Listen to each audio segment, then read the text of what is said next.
Hi, I'm Suzanne Henriksen, a researcher and storyteller by trade and a world explorer, drink local enthusiast by heart.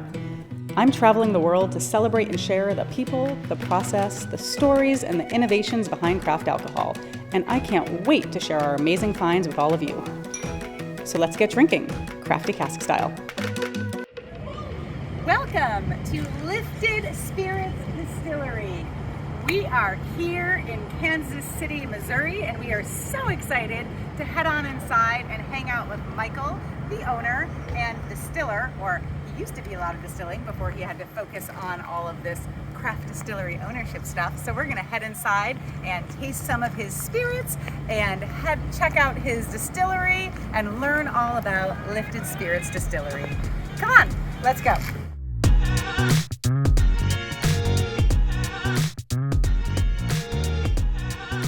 You guys want to try a cocktail with the Supernova that Derek made up yesterday? Sure, love that. Get y'all to drink over here. Cheers, everybody. Thank you for coming. Of course, thanks for having us. Absolute pleasure. I love doing tours, which is part of why I opened a distillery. Everything we have right now is 100% meat-based, including our whiskey.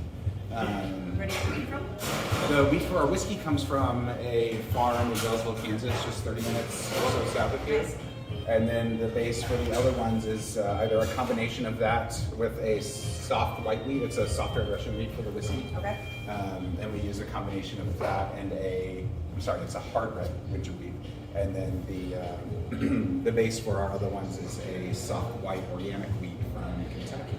But wheat vodkas, I feel like the personality really comes through a little bit more. So I'm excited to check that out. So walking through the products then is our first is our Brilliant Vodka. Okay. At first it was just vodka, and then we realized everything had a great name except for the vodka. So we went back and when we opened, we only had our vodka and our bright gin in two products because the whiskey wasn't done yet. Of course. And went back and talking about the vodka, what really came out, and overall and who we are. We keep going to the stars because that's what we're shooting for. Our distillery, we want to be really creative and make new cohesive flavors. So if like Calvin and Hobbes made a distillery, like we want to inspire wonder. And then with the vodka, it just shines. It's ethereal, it's light, but it tastes, you can get a little bit of hint from those wheat conch notes, some apple, a little bit of maybe banana, some apricot, which comes through really well in the whiskey, but there's just those hints of it to give the vodka some soul. And then our second release, or I guess out of our two first ones, was the Bright Gin. How long ago was this? This was 4.5 years ago. Okay. I was working on the Bright Gin about 5.5 years ago. And I used to age it, and in learning to distill, I taught myself from just going to the library. I never took chemistry and didn't have a background in it. And I wanted to make this and bring it to my friends because I fell in love with this idea that spirits were inherently communal. Because our friend group, we brought craft spirits and tried different cocktails, and I wanted to make that and bring it to them. So with the Bright Gin, I was taking some of these traditional recipes and tinkering with them, trying to make them my own. I realized I knew how to distill, I knew how to follow a recipe, but I didn't know why the recipe was the recipe. So I took about 40 different botanicals that I could think of using in a gin, and I distilled them individually using either maceration or vapor distillation, just to see what they did by themselves. Wow, that's quite the experiment. It was a lot of fun. Especially at 40. Yeah. Then went back and put a couple botanical bills together by smell just to see what would happen, and then made Bright Gin, which is 100% vapor distilled. Okay. And we're able to make cuts off of the distillation as we're going to expose flavors in juniper you don't normally get to taste. And then the Bold Gin was the next gin that we made. It's a really complex botanical gin. So you'll get like tingles of juniper with a little timur on the front of the tongue. We macerate and also vapor distill. Gotcha. So we have elderberry and barberry in the gin basket when we're distilling. Okay. So it exposes rich dark berry flavors without it getting too tangy, too puckery. Hence the boldness of it, maybe. Yes, like it is gin all grown up, but it's still not your grandpa's handle. It's very complex, so you'll get a little bit of bright and some floral notes, but not super flowery. It's very rich. It's very assertive. It's bold. And then our third gin up there is our Barrel Reserve number 2. It's so much fun. I'm really excited about that. We really want to keep exercising our creativity. And so it's number 2 because the second iteration of it uses the same botanical build as the bright gin, but distilled as an essence, so very concentrated. And it's rested on our used wheat whiskey barrels and on 12-year-old Nicaraguan rum barrels. Oh, fun. So it's got a fun sweet component to it, good richness. And then fourth gin, which was released this week, is our Supernova, which uses some of those cuts that we were talking about off the bright gin. We don't want to throw all that flavor away. And so we keep the botanicals out of the gin basket, and we keep those cuts, and we remacerate it and distill it as a traditional gin. And it's bottled in Navy strength, and it's called Supernova because it's just the brightest thing in the sky. Like, it's an explosion of flavor. There's so much to it. Honestly, I don't have marketing language about it now. I'm just shooting from the hip here. I haven't gone through and refined it because it's just so good. Yeah. And That's it's all right. so You can much fun to practice with us, flavor. and when we Yeah. taste it, we'll throw you our marketing language for it. This is the boiler that we've pulled. Gotcha. So it's getting Don't need cleaned that up anymore. and it's going bye-bye, and then all the manifolds you see on that back wall is what replaced it. So we have, now instead of having to try and maintain a 50 PSI boiler, which for us was introducing a lot of oscillation and steam when we were trying to distill, you need oscillation bad, because then thermal oxidation gets thrown off all the way through. Yeah. So we were taking distillation runs that were going way longer than they needed to because there was always a state of unbalance inside the still. And so getting to city steam service where we always have the right PSI of, we That's always great. have high pressure steam coming in, that it's knocked down to 180 PSI. Cool. And provides infinite hot water for the building. The little still that we have set up here, this is Jill the Still. It's just Jill a the little 113 liter still. I feel like I never hear female names for stills. I love that.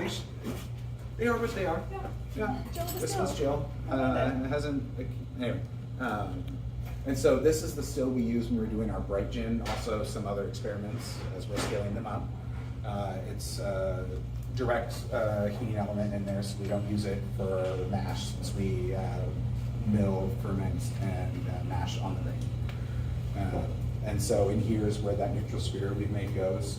And then the gin basket here, this large cylinder, which, surprise has a basket. Yes. That's where the botanicals are all suspended. So as we're distilling it again, the vapor is going up through all those botanicals, which extracts the flavor really quickly but really gently, and allows us to take cuts off during the process, because some of those compounds get cold and are still heavier than the temperature wants to be at, so they fall to the bottom. And then we just have a little condenser here and a little parrot, and we distill that gin as an essence, which is then later turned into the bright gin as it's proofed. Cool. This is our mash tun. It's named Hulk because Hulk mash. Oh, yes. It doesn't normally look this way. We're, like I said, in construction, so there's some pieces we're working on the agitator on the big still. Sure. But it's just a custom metalcraft made it. It's altered IVC with a pressed on steam jacket. We do all of our heating for our large processes with steam. I'd love to have a steam jacket for a little still too, but just because it's so efficient. Like, you wouldn't think of, like, steam's an old technology. Yeah. But, like, all the energy that goes into that last little bit that turns that liquid into a vapor, when that vapor condenses on the surface, it all goes right back in. Cool. And so it transfers it just amazingly well. And this is Stella the Still. Stella the Still. It's a hot hybrid still, so with the first part we just have 4 trays if we're doing like a whiskey or a brandy. And then we use active vapor, active reflux management, so we can use 20-foot still when we're distilling an atmosphere. These essentially operate like this, right? Yes. What's this? It's the checkers on. Trace. Logically. Logically, this is a cool trace. But you can take some of those out to open things up, or no? Or take the tray Not out? these. So what we did is, because it's reflux management still, or cooling management, we will not use the defumator at the top, which Okay. forces condensation to fill the trays up. So if we're wanting to not refine it that much, we'll use it as a pass-through. And then when we're doing stripping runs, we actually have a 2-inch line arm that comes off of the kettle that we can bypass it with. Okay. So our options, the way we've piped it together, which this is built from modular components, so we could, have a still we could tinker with. And Sure. now we're at the point where we know exactly what we're looking for. And this one's been refined down to work the way we work. And it's time just about for them to still upgrade things. Yeah? Really? Mhm. Aw, Stella. She's Sure, right here. she'll She find didn't it. hear. She's been through a lot. How often are you running your stills to keep up with? We do everything in sprints. Okay. So it's not like we have like this many times a month. It's more like in a month we'll run it every day for a month, and then we'll skip a couple months depending on what part is. No, that makes sense. Yeah. Big old mess at once. Exactly. Exactly. And this is your lab, huh? Yes. So this is the lab. Yeah. This is where all the magic happens. The evil. And right now, the lab goodness. still was used today, so it's Oh. still dirty. What's We going on in were here? distilling an experimental recipe for a Swiss absinthe, so a Blanc absinthe. Oh, I haven't had a Blanc absinthe, I don't think. Have you had a Blanc No, I absinthe? have not. So playing with that. Nice. We also have some other like all sorts of experiments. So if you look at our shelves, for example, when we have new botanicals that come in, we put them through a standard battery of tests. I love this. And then we have a couple other products hanging out over there that we've been putting through development. So that's R&D and product development. Scientist layer. It's so fun. And then like our next botanical is finishing drying, hanging above me right now. It's just a flowering spearmint. And so we'll put that Going down through, so low. a couple different ABVs and different distillations and macerations just to There we see what it does. So Wait, what is this? typically, You just said, sorry. flowering spearmint. Oh, cool.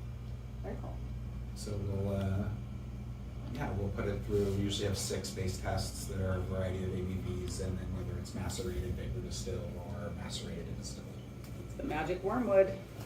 Indeed. The scary magic wormwood that everyone's It doesn't afraid have to of. be. I know. It's so beautiful.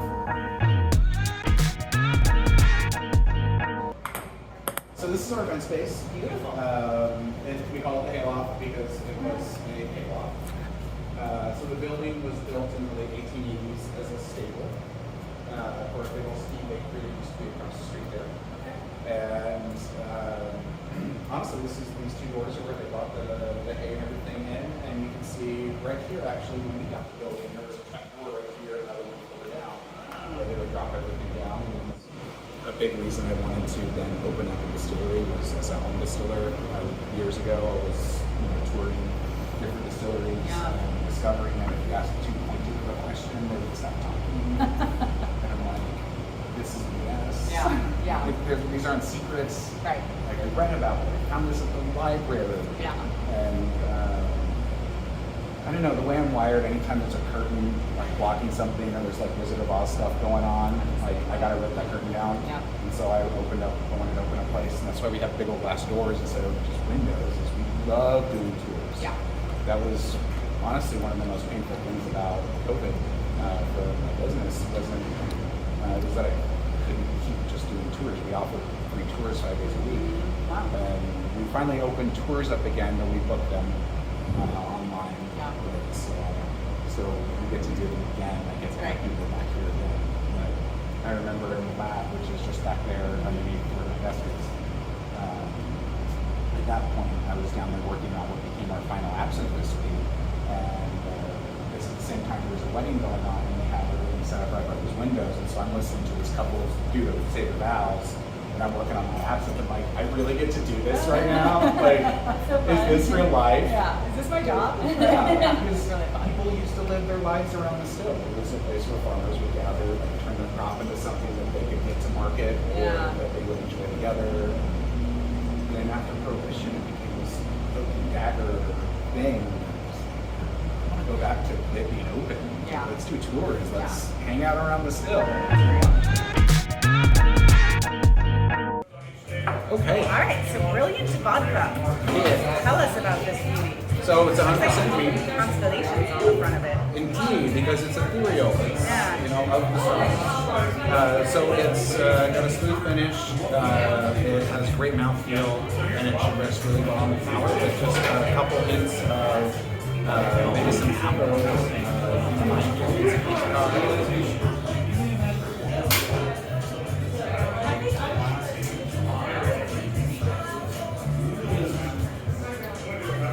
It is nice though. It has a.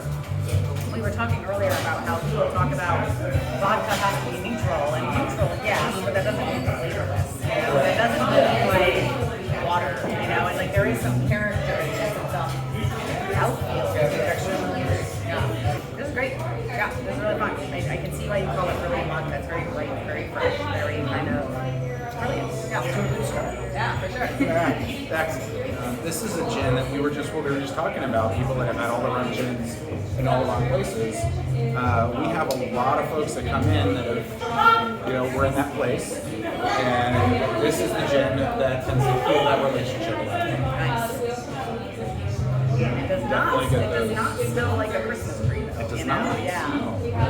No. Get some good orange notes on there. You definitely get the coriander. Yeah.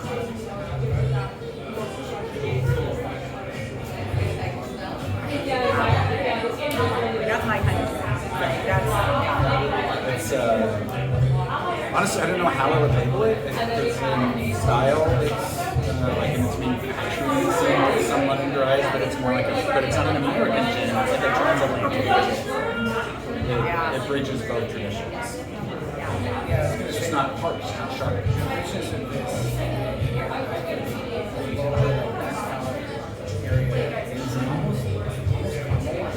Yeah, a little bit. Bold gin. So this is going to be that rich botanical. Even the nose on this compared to the white gin is like, okay. Yeah. It's bold. It's got a lot to it. And then be sure to exhale. Retro nasal olfaction. Oh, this is a little like peppery Yep. to it. So it's that turmeric peppercorn I like that. and juniper on the front of the palate. And you Yeah. have those rich berries on the outside. I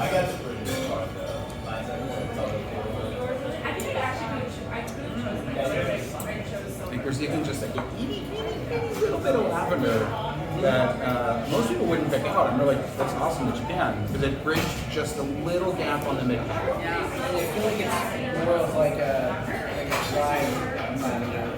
Yeah. I do feel like a lot of the components in this are Yeah, it's meant to be richer, not like a light floral, but a richer relationship.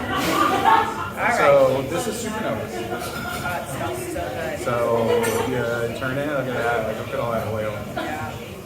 Yeah. That's, Much more grainy, savory to me than the other two. Like I don't get as much of the potatoes coming through. we're helping out.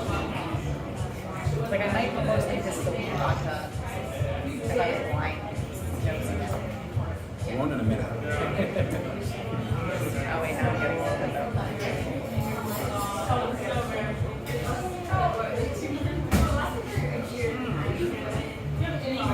Love how it changes as it goes. The beginning palate versus the middle palate versus the back palate, it's like transforming as you're swallowing it. It is. And then give it a good inhale and exhale through your mouth. And it'll change again. I have to say, for a navy strain, real smooth. I've had quite a few navy strains, and I always liked them, but they're right there, like. Yes, and that's where I wanted to make sure that we start those strong. Next, we're going to do our Barrel Reserve number 2. This is another thing that I don't feel like we see a lot of, but when we do see it, we're always very excited about it. I feel like barrel aged gin is like the gateway drug to gin. Like so for people who think they don't like gin, start here. This is so crumbly and like a little appley. I taste the apple. Like it's there's there's something else that's a little like under there, like chamomile or like almost tea-like. It's really fun. It's the chamomile and hibiscus. Oh, there is. Oh, yeah. Right. I can see that. So this the barrel reserve number 2 is did I miss that one of the 3 finished gins that we've already tried, then aged that in a barrel? It is. It's the same mechanical build as the bright gin. Okay, so it's the bright. Though it's distilled as an essence about thousands of times concentrated and used in the barrel. That sounds so weird, but it smells and tastes a little bit like cream soda to me. Huh? Not weird at all. I can see that. Yeah, or even maybe a little bit more towards weirder sarsaparilla, like barky root. It's really fun. This next one is our wheat whiskey. So I want to reinforce that it's 100% wheat whiskey. It's not bourbon. There's no rye or corn or barley in it. It's just wheat. Just wheat.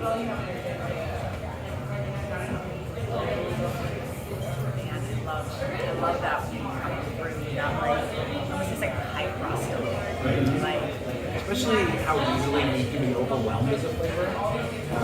That it's like treating it gently and bringing those characteristics through while still letting the mouthfeel rest. I am getting like, especially now because I said high frosted, I said big red when I first got the nose, and now I'm like, this is like a cinnamon apple pie, like in my mouth, but not sweet. Like, you know, really, my goodness, what do we have here? So this is our Absinthe Verte. Both of yours were prepared without sugar because I wanted to give you the full like herbaceousness.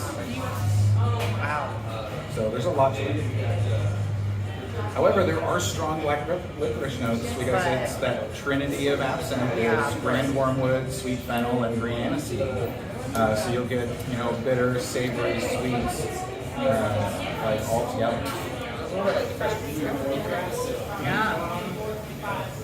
It's much less like punch in the face licorice than the absinthe I've had, which I really like. Yeah. Yeah, for sure. Well, let's line up all these spirits in front of us now that we've tried them all. Alrighty. Vodka and bright Yeah. and bold and this real guy, Supernova, the reserve wheat whiskey and absinthe. Quite a beautiful array. Yeah, beautiful. Michael, thank you so much for spending so much time with us today. I know you're kidding? busy. It's my pleasure. Thank you for coming in. Yeah, I mean, we've had so much fun, and I know as a craft maker and an owner of a distillery, you have a million plates that are spinning at any given time. So we really appreciate, you taking the time to walk us around your distillery, you taking the time to let us taste through all of this, and really, we are super impressed. Yeah, this has been really, really fun, and I love the whole idea of lifted spirits and kind of elevating spirits with your spirits. And I think your personality and your charm and your storytelling helps do just that. And I love finding fellow talkers like me who can keep up with me. So thank you. We're excited to kind of hang out here more. And I love that Danica lives here, our digital content manager. She is a regular and she'll continue to support you guys as well. So, and Awesome. we'll continue to share your stories.